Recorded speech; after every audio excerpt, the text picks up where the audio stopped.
नमस्कार दोस्तों, मैं हूं सागर और आप सभी का बहुत बहुत स्वागत है आज के अपने इस वीडियो में। आज इस वीडियो में हम बात करने वाले इंश्योरेंस सेक्टर के दो स्टॉक एसबीआई लाइफ और एचडीएफसी लाइफ के बारे में करेंगे। यहाँ पे दोनों में कंपैरिजन और जानने की कोशिश करेंगे कि कौन ज्यादा वैल्यूएशन वाइज अट्रैक्टिव देखने को मिलता है, कहाँ पे ज्यादा तेजी होने की संभावना है और कहीं ना कहीं किस में बैट करने पे आपका ज्यादा पैसा बनता हुआ दिखाई दे सकता है। सबसे पहले अगर आज बात करें एसबीआई लाइफ स्टॉक के बारे में, तो एसबीआई लाइफ का स्टॉक आज के दिन एक अच्छी खासी तेजी दिखाता हुआ दिखाई दिया।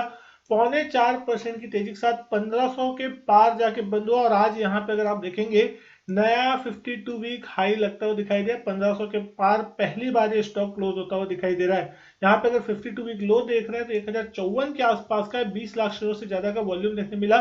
सुबह से यहाँ पे एक शानदार जो तेजी थी वो बनती हुई दिखाई दे रही थी। लेकिन अगर आप इसके कंपैरिजन में एचडीएफसी लाइफ के स्टॉक को देखते हैं यहाँ पे, तो एचडीएफसी लाइफ का स्टॉक अभी 592 के आसपास है। 1.25% की तेजी के साथ आज के दिन ये स्टॉक बंद हुआ। 594 का इंट्राडे हाई था, लेकिन इसका 52 वीक हाई देखेंगे तो 710 रुपए के आसपास का है, यानी कि 52 वीक हाई से ये स्टॉक अभी भी 15-17% के डिस्काउंट पे ट्रेड करता हुआ दिखाई दे रहा है। और इसके लाइफ हाई की तो बात ही छोड़ दीजिए, वो उससे भी ऊपर का है। तो कहीं ना कहीं यहाँ पहला कंपैरिजन आपके सामने ये देखने मिलता है कि एचडीएफसी लाइफ जो है एसबीआई लाइफ को अंडर परफॉर्म कर रहा है 52 वीक हाई के मुकाबले। अगर आप देख रहे हैं तो कहीं ना कहीं ये स्टॉक जो है आपको चीप वैल्यूएशन में अभी फिलहाल देखने को मिल रहा है। प्राइस वाइज अगर हम बात करें, वैल्यूएशन की बात नहीं कर रहा हूं, प्राइस के हिसाब से 52 वीक के हाई से ये स्टॉक आपको दूर देखने मिल रहा है। तो कहीं ना कहीं अगर ये 52 वीक हाई तक जाता है तो डेफिनेटली यहाँ पे आपके रिटर्न बनने के चांसेस ज्यादा हो सकते हैं। अब यहाँ पे कंपेरिजन करेंगे कि वैल्यूएशन किस तरीके की देखने मिल रही है।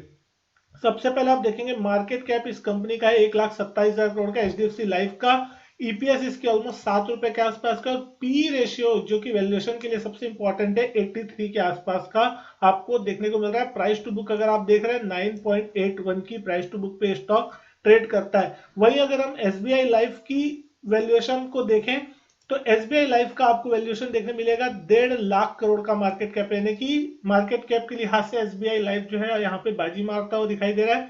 ईपीएस इसकी लगभग 18 रुपए के आसपास का, इसकी वैल्यूएशन देख रहे हैं तो 81 के आसपास है। तो 83 के आसपास का पी आपका एचडीएफसी लाइफ का और 81 का पी यहाँ पे आपको एसबीआई लाइफ का देखने मिल रहा है। तो कहीं ना कहीं आप समझ सकते हैं कि लाइफ टाइम हाई में होने के बावजूद भी पी रेशियो वैल्यूएशन के मुकाबले अगर आप देख रहे हैं तो अभी भी एसबीआई लाइफ सस्ता है और एचडीएफसी लाइफ महंगा देखने मिल रहा है। इसीलिए कभी भी स्टॉक के प्राइस को देख के जज नहीं करना चाहिए कि कोई स्टॉक सस्ता या महंगा, और कोई स्टॉक लाइफ टाइम हाई पे तो वो महंगा हो गया, ऐसा नहीं समझना चाहिए। क्योंकि कहीं ना कहीं ये स्टॉक इसलिए जस्टिफाई कर रहा है 1500 रुपए, क्योंकि इसकी कमाई लगातार बढ़ रही होगी और उसको हम देखेंगे फाइनेंशियल्स में। प्राइस टू बुक पे अगर आप देख रहे हैं तो 11.6 की प्राइस टू बुक है इसकी, जो कि एचडीएफसी लाइफ की 9.1। तो प्राइस टू बुक पे एसबीआई लाइफ आपको थोड़ा महंगा देखने मिलता है। लेकिन अब सबसे जो इंपॉर्टेंट कंपैरिजन है वो आप देखेंगे फाइनेंशियल्स के टर्म में। अगर आप यहाँ पे देख रहे हैं स्टैंड लोन बेसिस पे, तो 3 सालों से एसबीआई लाइफ का जो ऑलमोस्ट ऑलमोस्ट आपको देखने को मिल रहा है रेवेन्यू 80,000 करोड़ के पार का देखने मिल रहा है। लेकिन नेट प्रॉफिट का आंकड़ा अगर आप देखेंगे तो कहीं ना कहीं 1720 करोड़ था 2023 में, और क्वार्टरली अगर हम कंपेयर करते हैं पिछले 4 क्वार्टर से, तो आपको यहाँ पे देखने को मिलेगा नेट प्रॉफिट का आंकड़ा दिसंबर में 321 करोड़ था, 380 करोड़ था सितंबर में, जून के महीने में 381 करोड़, पिछले साल मार्च के महीने में देखें तो 776 करोड़ का जो प्रॉफिट था वो एसबीआई लाइफ ने पोस्ट किया था। लेकिन वहीं अगर आप इस कंपनी एचडीएफसी लाइफ का फाइनेंशियल देखते हैं तो इसकी जो टोटल रेवेन्यू है वो साल दर साल पिछले 3 साल से 70,000 करोड़ के आसपास की देखने को मिल रही है। नेट प्रॉफिट का भी अगर आंकड़ा देखें तो 1368 करोड़ था 2023 में। लेकिन क्वार्टरली बेसिस पे अगर आप यहाँ पे देख रहे हैं स्टैंड लोन बेसिस पे, अगर हम इसका क्वार्टरली प्रॉफिट देखते हैं किस तरीके का नेट प्रॉफिट का नंबर यहाँ पे देखने को मिल रहा है, तो यहाँ अगर आप देखेंगे तो आपको एक रेंज में ही कहीं ना कहीं प्रॉफिट देखने मिल रहा है। 358 करोड़ मार्च में था, 415 करोड़ का जून में था, सितंबर में 376 करोड़ का प्रॉफिट था, और दिसंबर क्वार्टर में 365 करोड़ का प्रॉफिट था।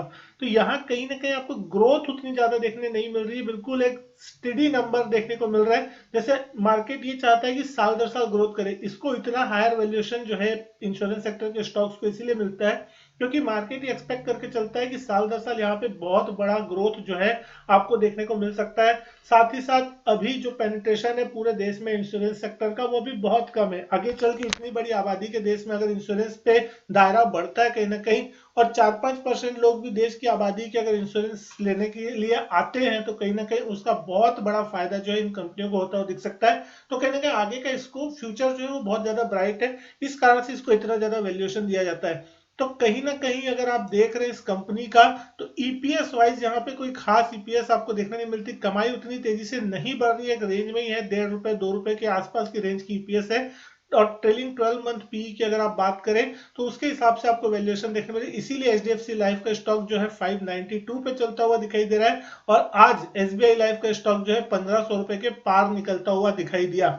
लेकिन चार्ट्स पे अगर आप यहाँ पे बात करेंगे कि किस तरीके का आपको एक स्कोप देखने मिल रहा है, तो अगर आप देख रहे हैं आपके सामने दोनों चार्ट सामने, एचडीएफसी लाइफ का भी और एसबीआई लाइफ का भी। आपके लेफ्ट साइड में अगर देख रहे हैं तो एचडीएफसी लाइफ है, और राइट साइड में देख रहे हैं तो एसबीआई लाइफ का चार्ट आपको देखने को मिल रहा है।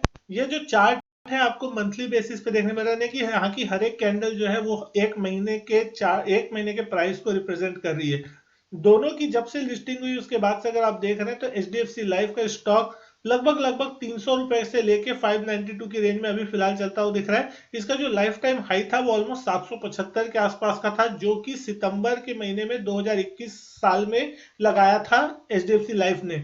लेकिन वहीं अगर हम बात करें एसबीआई लाइफ की, तो इसकी जो लिस्टिंग हुई थी अक्टूबर 2017 के आसपास देखने को मिली थी, और उस टाइम इसका भाव लगभग 600 650 की रेंज में था कहीं ना कहीं। और वहां से अगर आप इस स्टॉक को देख रहे हैं तो आज यहाँ पे नया 52 week high, lifetime high लगता हुआ दिख रहा है 1500 के पार। तो एक स्टॉक जो है वो नया लाइफ हाई लगा रहा है एसबीआई लाइफ का, जो कि 1500 के पार चलता हुआ दिख रहा है। वहीं अगर आप देख रहे हैं एचडीएफसी लाइफ का, तो अपने 52 वीक हाई जो कि 775 का है उसके मुकाबले अभी भी 600 के नीचे देखने को मिल रहा है। यहाँ अगर आप देख रहे हैं तो प्री कोविड लेवल इसका देखना बहुत जरूरी है। एसबीआई लाइफ का अगर आप बात करें, प्री कोविड लेवल का जो हाई था लगभग 1020 के आसपास का था, और एचडीएफसी लाइफ का अगर प्री कोविड हाई की मैं आपसे बात करूं तो लगभग 650 के आसपास का कहीं ना कहीं था। उसके बाद हमने देखा था कोरोना का एक क्रैश आया था, उसके बाद रिकवरी जरूर हुई थी, लेकिन स्टॉक अभी भी आप देखेंगे तो जो प्री कोविड लेवल था उस लेवल के अभी भी नीचे चलता हुआ कहीं ना कहीं दिखाई दे रहा है, यानी इसका भाव अभी भी प्री कोविड लेवल के ऊपर नहीं है। रिसेंटली अगर आप देख रहे थे तेजी आई थी, 700 रुपए तक का एक तेजी जरूर आया था, लेकिन दिसंबर और जनवरी के महीने में जिस तरीके की यहाँ पे फॉल देखने मिली, दो कैंडल आप देख रहे हैं, बेरिश कैंडल एचडीएफसी लाइफ के केस में आपने देखा 600 का लेवल तोड़ के नीचे ट्रेड करता हुआ दिखाई दे रहा था। लेकिन एसबीआई लाइफ के केस में अगर आप देख रहे हैं तो इसका प्री कोविड लेवल जो था वो अगर आप यहाँ पे देखें तो लगभग हाई इसका 1020 के आसपास का था, और लगातार उसके ऊपर कामकाज करता हुआ दिखाई दे रहा है। वहां से भी लगभग 500 रुपए की तेजी आपको प्री कोविड लेवल से देखने मिल रही है। कहीं ना कहीं रिटर्न वाइज एसबीआई लाइफ के स्टॉक ने आपको ज्यादा रिटर्न दिया है एज कंपेयर एचडीएफसी लाइफ की तुलना में। इसने अंडर परफॉर्म किया है कहीं ना कहीं। मतलब अगर किसी ने कोरोना से पहले इसमें पैसे लगाए थे तो वो आज भी लॉस में एचडीएफसी लाइफ में, लेकिन एसबीआई लाइफ में उसमें अभी तक उसको 50% के आसपास का प्रॉफिट होता हुआ दिखाई दे रहा है। कंपेयर करें तो पिछले साल भी जैसे कि फरवरी में बजट में हमने देखा था, अनाउंसमेंट हुई थी कि कहीं ना कहीं इनकम टैक्स का दायरा बढ़ा दिया गया था 7 लाख तक की लिमिट पे नो टैक्स। तो कहीं ना कहीं इंश्योरेंस कराने की जरूरत है नहीं है, इस चीज के चक्कर में हमने देखा था कि एक बड़ी तेज फॉल आती हुई दिखाई दी थी। उस कंडीशन में इस स्टॉक ने एचडीएफसी लाइफ में 460 रुपए तक का लो छुआ था उस महीने, लेकिन उसके बाद एक रिकवरी देखने मिली थी, और उसके बाद फिर स्टॉक में करेक्शन देखने मिल रहा है। तो इस स्टॉक ने 700 रुपए का एक स्ट्रॉन्ग रेजिस्टेंस फेस किया, जिस लेवल पे यहाँ पे हमने देखा था 2021 में लगभग हाई लगा था। मंथली बेसिस पे अगर क्लोजिंग बेसिस हाई देखें 720 के ऊपर क्लोजिंग नहीं आई थी। दिसंबर के महीने में भी इस स्टॉक ने ऑलमोस्ट 710 के आसपास हाई लगाया, उसके बाद यहाँ पे प्रॉफिट बुकिंग देखने मिली। लेकिन कहीं ना कहीं अगर हम बात करें एसबीआई लाइफ की, तो यहाँ पे स्टॉक स्ट्रॉन्ग देखने मिलता है। जो गिरावट भी आई थी तो 1050 1060 की रेंज में कहीं ना कहीं इस स्टॉक ने एक बेस बनाया था, और उसके बाद से स्टॉक कहीं ना कहीं लगातार चलता हुआ दिख रहा है। 40-45% का रिटर्न जो है पिछले साल के फरवरी के लो से जो है देखने को मिला है, और इस स्टॉक ने यहाँ पे आउट परफॉर्म किया है। तो एसबीआई लाइफ जो है दोस्तों यहाँ पे कहीं ना कहीं वैल्यूएशन वाइज भी देखें या प्राइस वाइज रिटर्न वाइज, तो सारी ही केसेस पे बाजी मारता हुआ दिखाई दे रहा है, और आपको यहाँ पे एक अच्छा खासा रिटर्न बनता हुआ दिख रहा है। तो आगे चल के हो सकता है एसबीआई लाइफ में और अच्छा खासा रिटर्न बनता हुआ दिखाई दे। एचडीएफसी लाइफ की तुलना में यहाँ पे SBI लाइफ ज्यादा बेटर लगता है, लेकिन कहीं ना कहीं अगर आप HDFC लाइफ की बात कर रहे हैं तो सबसे बड़ा कंसर्न यहाँ पे ये है कि पिछले 3-4 सालों में खास ग्रोथ यहाँ पे देखने को नहीं मिली है प्रॉफिटेबिलिटी के टर्म में, और ईपीएस जो ऑलमोस्ट सेम है पिछले 3-4 सालों से। अगर आप देख रहे हैं कोई खास ग्रोथ नहीं, मतलब 2-5% साल दर साल 10% के रेंज में अगर बढ़ रही है ईपीएस, तो खास यहाँ पे स्टॉक प्राइस पे मूवमेंट नहीं होगा। 80 के पीई पे, 85 के पीई पे अगर कोई स्टॉक ट्रेड कर रहा है और अगर यहाँ पे प्राइस को ऊपर जाना है तो कहीं ना कंपनी की ईपीएस बढ़नी होगी, तब जाके पी एडजस्ट होगा, और पी थोड़ा नीचे लाना है तो, या अगर इसकी वैल्यूएशन बढ़ानी है तो फिर कंपनी की ईपीएस बढ़ना बहुत जरूरी है। ईपीएस यानी कि अर्निंग पर शेयर, अगर हर शेयर पे कमाई बढ़ रही है कंपनी की तो डेफिनेटली स्टॉक प्राइस ऊपर जाएगा, और अगर स्टेडी है तो आपको स्टॉक में खास परफॉर्मेंस देखने नहीं मिलेगा। और एसबीआई लाइफ के केस में यही हो रहा है कि ईपीएस धीरे धीरे सही लेकिन बढ़ती दिख रही, जिसके कारण आपको स्टॉक प्राइस में एक एप्रिसिएशन देखने मिल रहा है एचडीएफसी लाइफ की तुलना में। तो दोस्तों उम्मीद करता हूँ वीडियो पसंद आई होगी, आपको कंपैरिजन पसंद आया होगा डिटेल यहाँ पे। उम्मीद करता हूँ वीडियो पसंद आई हो। वीडियो अच्छी लगी तो लाइक करें, शेयर करें, चैनल नहीं किया सब्सक्राइब तो चैनल सब्सक्राइब जरूर करें। मैं आपसे मिलता हूँ अपने नेक्स्ट वीडियो में, तब तक के लिए गुड बाय, थैंक यू।